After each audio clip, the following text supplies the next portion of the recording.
and welcome back to Totally Academy Tutorials. So today we are going over a brief overview of the covalent bonds. Today we will just go over what a covalent bond is, the major characteristics and major properties, okay? In the future we will talk about what is polarity and the different bond types as well. So, what is covalent bonds? So if you guys look over here at this picture I have drawn this molecule, methane, CH4. Now we know that when we are building covalent bonds, we will talk about this.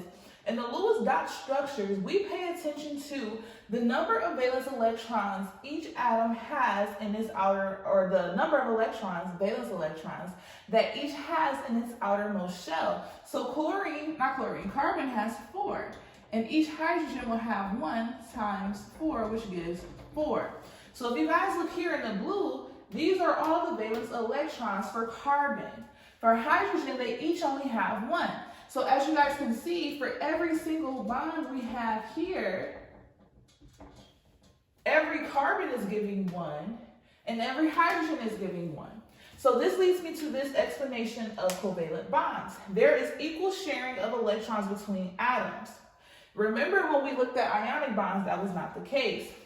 So for covalent bonds, it's always going to be a nonmetal and a nonmetal interacting, okay? So hydrogen is a nonmetal, but carbon also is a nonmetal, which was different from what we learned with ionic bonds. Now, covalent bonds, because they're sharing, they contain relatively weak intermolecular interactions. We will speak about what these different intermolecular interactions are next week. So, what are the major characteristics of covalent bonds?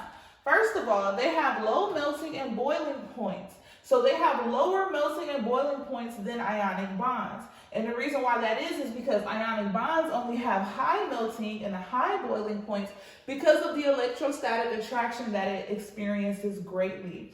So because of the weaker intermolecular interactions of covalent bonds, they are poor conductors of electricity. Again, unlike our ionic compound counterparts. Now, this brings me to this part here. What are the major properties of covalent bonds? So, as you guys can see here, between carbon and hydrogen, it formed a single bond. But let's say, for example, we have ethylene, right? So that means that we have 2 carbon molecules. So it has carbon here, right?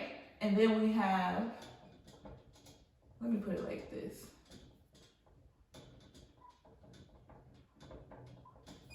And then we have only 4 hydrogens. So each hydrogen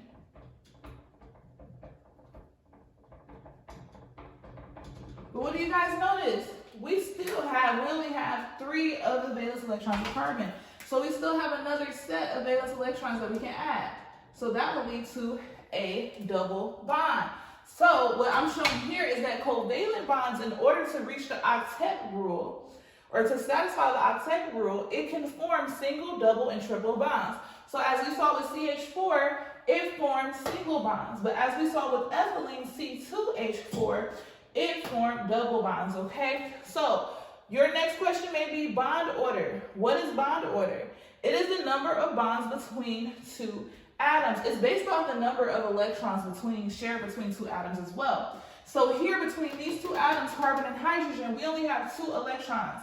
So for a single bond, we have 2 electrons being shared. But for a double bond, we have 1, 2, 3, 4. So therefore, a double bond has a greater bond order than a single bond. Now, how does bond order factor into bond length? Well, bond length is the distance between 2 atomic nuclei. If there are more electrons located between 2 atoms, it's going to cause a shorter distance. So as you guys can see here is that bond length decreases with increasing bond order. So what does that mean? That means that a double bond, not only does it have a higher bond order than a single bond, but it also has a lesser distance between its 2 atoms, right? So yeah, that's how that goes for that. So the next thing is bond energy. It's the energy required to break or bond. So as it says here, it increases with increasing bond order. So because double bonds have an increasing, has the greatest bond order here in comparison to single bonds, it's going to require more energy for us to break 4 electrons apart than it would be to break 2. All right, so I hope that you guys are able to learn a little bit about covalent bonds, because again, this is just the overview. In our next video, we'll go over more detail regarding covalent bonds, but hopefully you guys are able to understand. If not, feel free to go to our website at www.tutorlyacademy.com to book your first tutoring session with us.